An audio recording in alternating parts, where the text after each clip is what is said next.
आप बताओ, पति प्यारा है कि पुत्र? नहीं बोलोगे? पति प्यारा है कि पुत्र? यहां जितनी माताएं बहनें बैठी, एक बात का जवाब देना। कबो अगराइक चाहिए, दहदाइक चाहिए, मर्दे पर कि बेटा पर? नहीं बोलो। बेटा पर कभी कभी मत ऐसा कहना कि मेरा बेटा कर रहा है, मैं बेटा के चलते हूं, मेरा बेटा मेरा बेटा। बेटा बेटा करत कितने मर गए लो। मर्दे के दाह कबो बेटा पूरा दी पुराई। रुपया इतना कमा के भेज दी, साड़ी कपड़ा माई के दे दी, देखावटी फोन कर दी, लेकिन जौन मर्द कर दी कबो जीवन में पुत्र नहीं करेगा। ताली बजाओ बढ़िया रे।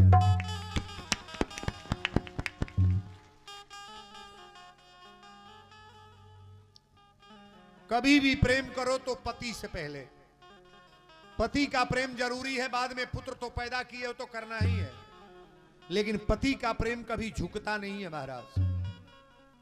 मर्दे के चलते हे तर सुन लो, मर्दे के चलते जौन मन करे साड़ी कीन लो, मर्दे के चलते जौन मन करे गहना बनवा लो, मर्दे के चलते जहां मन करे तीर्थ धाम घूम लो, मर्दे के चलते चल के देवरिया में चाउमीन बर्गर आइसक्रीम चाटा ना खूब कप कप काट। कहो कौन लाज बाबूजू? मर्द अगर लगे बा तो रोडे पर खड़ा होकर खा ले, और साथे मर्द नहीं खाते खा ले बू। भले बेटा बा लेकिन खा नहीं पाओगी, बेटा के सामने कतई नहीं खा पाओगी, लेकिन हस्बैंड ऐसा चीज है कि आप दिन दहाड़े जहां चाहोगी खा पी लेगी। ताली बजा बढ़िया।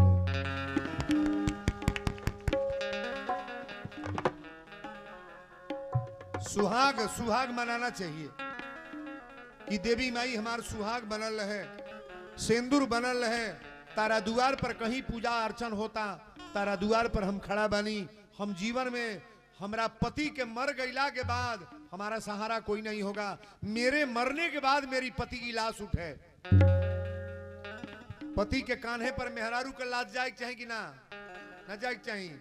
वह भाग्यशाली बा औरत जमुना के सामने अपना मरल बा पति के कान्हे पर ओकर लाश जाता। औरत जियत या पति के लाश जाता, ओकर भाग्य कहां बा महाराज? लेकिन मरना जीना कोई रोक नहीं पाएगा। जिनके मांग में सिंदूर नहीं, ये भी ना सोचना कि वीरेंद्र बाबा ऐसा काहे बोल रहे हैं। जेकर पुत्र भरत हवा, जेकर पुत्र राम हवा, जेकर पिता दशरथ हवा, आज दशरथ जी मरे हैं, 3-3 रानियां विधवा हुई हैं। ये निर्गुण ढोका वाला ना। अरे के करा हीरो वाले नदिया बढ़ियाईली,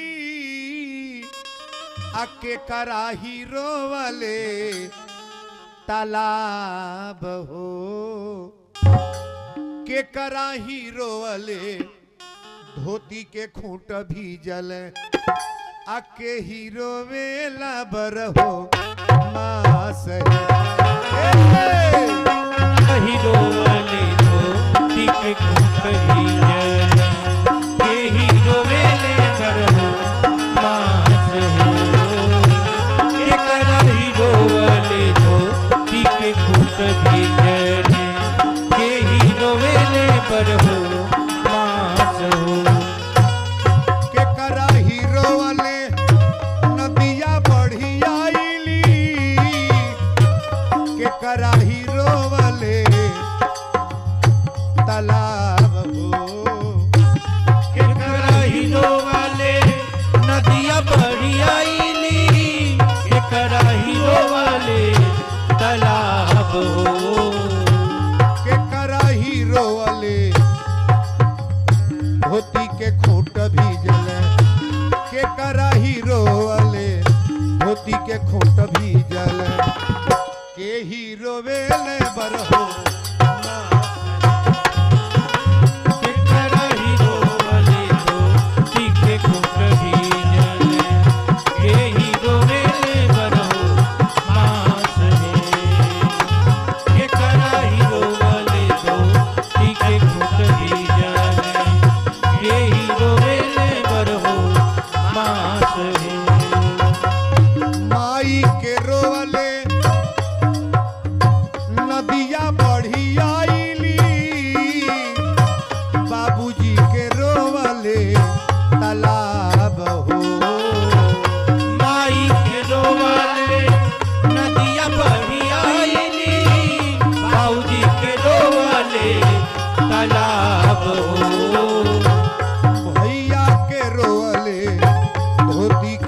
खोट भी जले, भैया के रोवले धोती के खोट भी जले, बहिना रोवेली बरहो भैया के रोवले धोती के खोट भी जले, बहिना रोवेली बरहो हाथ हो। भैया के रोवले धोती के खोट भी जले, बहिना रोवेली बरहो हाथ हो। बहिना के रोवले ए बाबू, औरतों को जीवन भर रोना है कि नहीं? नहीं रोना है। नैहर में बात तबो रोए के बाद, ससुरा में बात तबो रोए के बाद, मर्द के बात तबो रोए के बाद, सासू ससुर में बात तबो रोए के बाद, ओकरा जीवन भर रोए के बाद। कबो माई की याद, कबो भाई की याद, कबो भौजाई के बोली, कबो मर्दे के बोली, नारियों को तो जीवन भर रोना है। लेकिन एक निवेदन कर दे हम, तारा ससुरा में अगर गरीब मर्द बा, गरीब लोग बा, कुछ व्यवस्था ना बा, तई बुझिया कि हम करोड़पति बानी। आ नैहर में तोहरा 100 करोड़ के धन होके ओके जीरो मान के चली है, चूंकि नैहर में किसी औरत का जीवन बीतता नहीं है। तालिब जालो बढ़िया।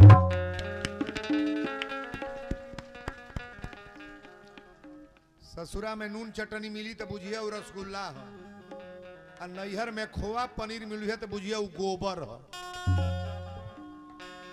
नहीं बुझाइल हो?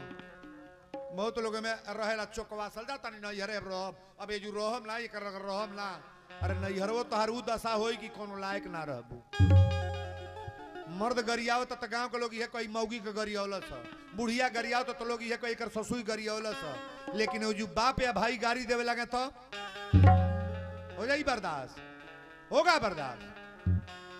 भविष्य में कभी भूल करके ससुराल की रहे, ससुराल के रोटी पर आबाद रहो, नैहर के चक्कर में कभी पड़ने का प्रयास न करना। बोलो सच्चे दरबार की जय। हम यह बताओ तो ले कि बेटा प्यारा है कि मर्द? हस्बैंड की बात करो आप।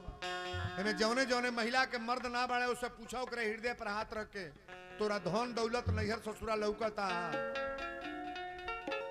एक बात और है, जिस नारी का पति नहीं है ना, गांव के लोग उसका पतंगा अपने आप पे टांग देते हैं। महाराज भैया लोगों से निवेदन करेंगे हम। अरे एक तो मान लीजिए वो अपने कष्ट में मर रही है और उसका बेइज्जती गांव में क्यों करते हो कि एकरा मर्द ने के तरबा होइसन बा ऐसन बा। आज ओकरो मर्द रहित के कही, लेकिन ऐसा कतई न किसी का बदनाम। कौन कलाकार गाया है नहीं चाहिए। अरे नहीं चाहिए दिल दुखा ना किसी का, नहीं चाहिए दिल दुखा ना किसी का, नहीं चाहिए दिल दुखा ना किसी का। सदा ना रहा है, सदा ना रहेगा जमाना किसी का, नहीं चाहिए दिल दुखा ना किसी का, नहीं चाहिए दिल दुखा ना किसी का, नहीं चाहिए दिल दुखा ना किसी का।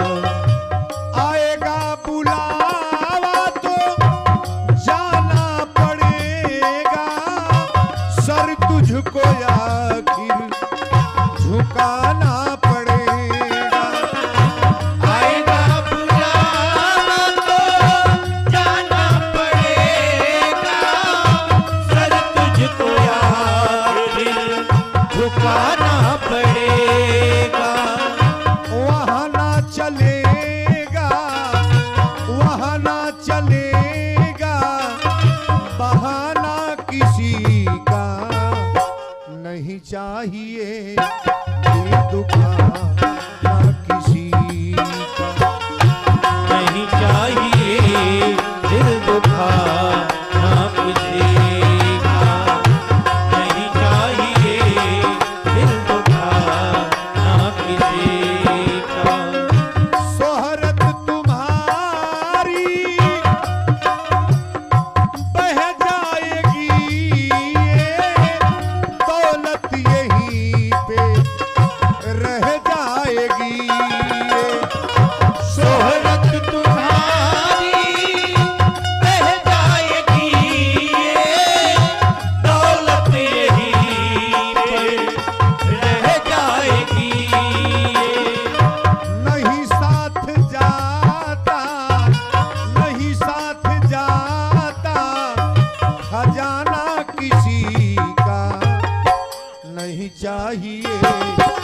दुखा ना किसी का, नहीं चाहिए दिल दुखा ना किसी का, नहीं चाहिए दिल दुखा ना किसी का।